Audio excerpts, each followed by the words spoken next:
Bismillahirrahmanirrahim. In this video, we will discuss empirical formula. अब empirical formula में सबसे पहले हम देखेंगे what does empirical mean, what is the definition of empirical formula, what is its importance, and also we will discuss steps to calculate empirical formula. First one is what does empirical mean. अगर हम empirical को discuss करें, it means data based on experimental evidence. इसका मतलब है कि empirical formula is some sort of analysis. यहाँ पे हम कंपाउंड की एनालिसिस करते हैं। अब अगर एम्पिरिकल फार्मूला की डेफिनेशन की बात करें तो it is simplest whole number ratio of atoms in a compound. Now what does simplest and whole number means.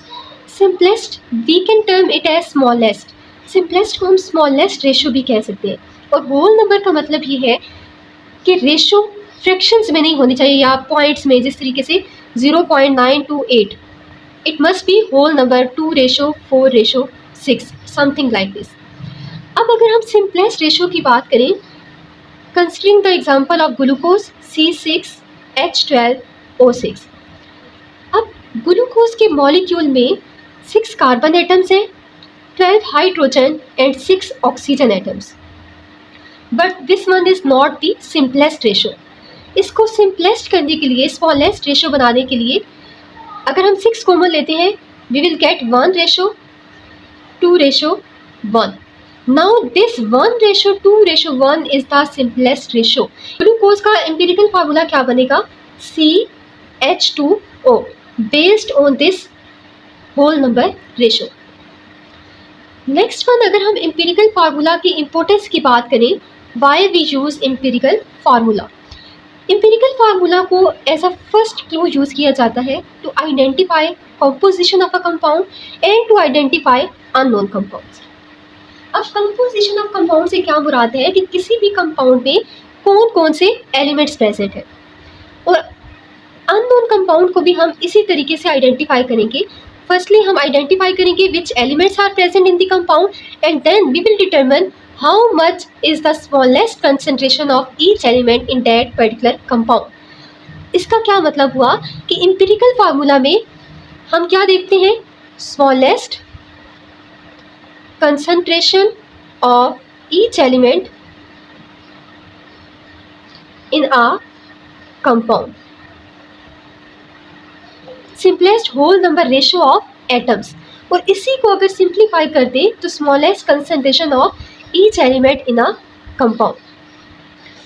अब किसी भी कंपाउंड की एनालिसिस करते हैं तो 2 मेन फैक्टर्स होते हैं जिनको कंसिडर करते हैं। First one is the composition and second one is the structure. Composition में हम देखते हैं कि गिवन कंपाउंड में कौन कौन से एलिमेंट्स प्रेजेंट हैं, which elements are present in the compound, and secondly हम डिटरमिन करते हैं what is the concentration of each element in that unknown compound. अब जिस पॉइंट पे हम विच एलिमेंट्स आर प्रेजेंट को कंसीडर करते हैं या एनालाइज करते हैं, this one is qualitative analysis. और जिस पॉइंट पे हम डिटरमिन करते हैं how much is the concentration of each element, that one will B quantitative analysis. सबसे पहले क्वालिटेटिव एनालिसिस परफॉर्म की जाती है and then it is followed by quantitative analysis, and then finally we deduce the structure of the compound by knowing the original formula। अब अगर हम empirical formula की बात करें, which type of analysis is empirical formula? Empirical formula में concentration of each element in a compound, and here is also concentration of each element in a compound, means empirical formula is kind of quantitative analysis।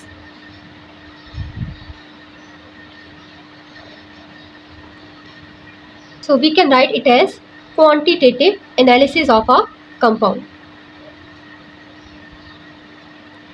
empirical formula को calculate करने के लिए 3 major steps हैं। First one is finding the percentage composition, then calculating number of gram atoms, taking atomic ratio, and finally we write empirical formula. अब इन steps को example के through लेके चलेंगे। We are provided with 8.657 grams of compound. This one is unknown compound. 5.217 grams of carbon, 0.962 grams of hydrogen, and 2.478 grams of oxygen.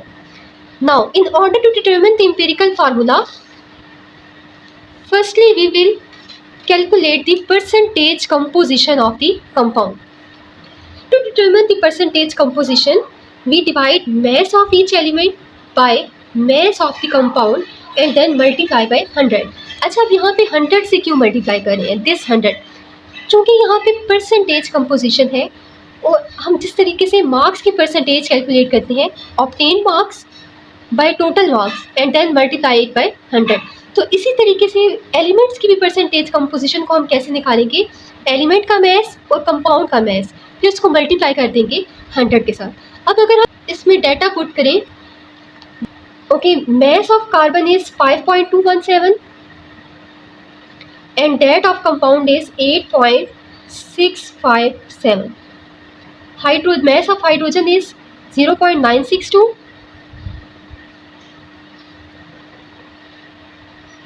and that of oxygen is 2.478. We will divide it by mass of compound and multiply by 100.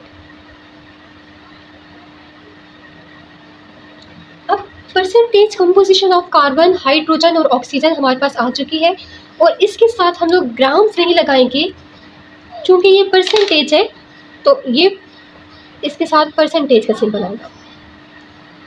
Next one है number of gram atoms. Number of gram atoms को find out करने के लिए mass of each element, mass यही है जो यहाँ पे वैल्यूज गिवन है, divided by atomic mass of each element. अब mass of carbon is again 5.217 and atomic mass of carbon is 12. Now hydrogen 0.962 divided by 1 and for oxygen 2.478 divided by 16.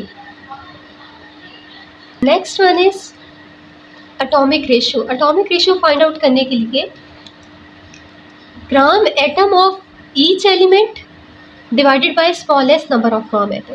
अब इसमें smallest number of gram atom हमारे पास 0.154 है। अगर हम values put करें, carbon के gram atom से 0.434 divided by smallest 0.154 and similarly putting the value of others 0.962 divided by 0.154 0.154 divided by 0.154. We will get 2.818, 6.246 and 1. अब 2.8 को राउंड ऑफ करें तो इट विल बी 3. 6.2 इसको हम 6 कहेंगे एंड 1 विल बी 1. अब यहाँ पे हमारे पास जो रेशियो आई है, कार्बन 3, हाइड्रोजन के लिए 6 और ऑक्सीजन के लिए 1. इवन कंपाउंड्स का एम्पिरिकल फार्मूला है C3H6O.